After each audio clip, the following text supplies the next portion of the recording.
Okay, day 277 of 2025.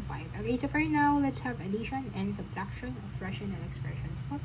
So number 1, we have 5b over 3 minus b over 2. So ito po ay dissimilar fraction or dissimilar rational expression since we have different denominator for this one. So ang first step po natin is to find your LCD. Okay?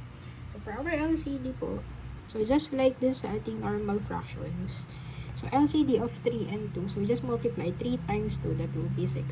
Okay? Then we have to change po yung ating fraction wherein they will have the same denominator. So for this one, you just need to divide and then multiply. So LCD, divide, and then your answer, you have to multiply it with your numerator. So 6 divided by 3, that is 2. 2 times 5, b, that will be 10b over 6 minus, okay, do the same here, 6 divided by 2 is 3, 3 times negative b, so that is negative 3b or minus 3b over 6. Okay, so since pareho na po siya ng denominator, pwede nyo na siyang i-combine. We'll have 10b minus 3b over 6. So 10 minus 3b, so that will be 7b over 6. And that will be our final answer na po. Okay. Next, we have n over n plus 2 plus 1 over n squared plus 4n plus 4. So first step that you have to do po is to factor yung possible to factor. So it's 1.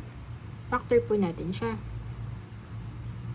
Okay, so yung factor ng n squared plus 4n plus 4, so since that it is a perfect square trinomial, that will be n plus 2, n plus 2. So let's rewrite it. Plus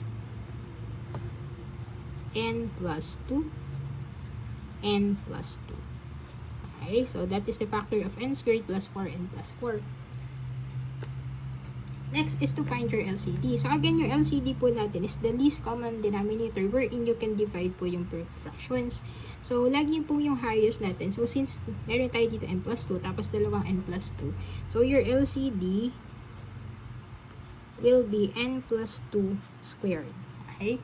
So naka-squared po siya since dalawa yung n plus 2 dito. So you'll do the same for this one. So we have n plus 2 squared. So ganun ulit, n plus 2 squared divided by n plus 2. So may matitira pang n plus 2. So we'll have n times n plus 2. Okay. So since ito po ay exactly the same, yung ating LCD at saka itong denominator niya, so copy nyo lang siya. N plus 2. Pwedeng n plus 2, n plus 2. Pareho lang po yun sa n plus 2 squared. Okay. After that, you have to simplify this. So, n times n squared plus 2n. Tapos, combine na natin to plus 1 over n plus 2 squared. Okay? Ayan. So, yung ating n squared plus 2n plus 1, pwede po siyang i-factor. So, pwede natin siyang i-write as n plus 1 squared over n plus 2 squared. Ayan, hindi naman siya pwede cancel since ito ay 1 tapos ito ay 2. So, ito na po yung final answer natin. So, if ever possible to factor yung ating either numerator and denominator, you factor it out. Okay? Yan po. So, again, that is addition and subtraction of rational expressions. Thank you, guys.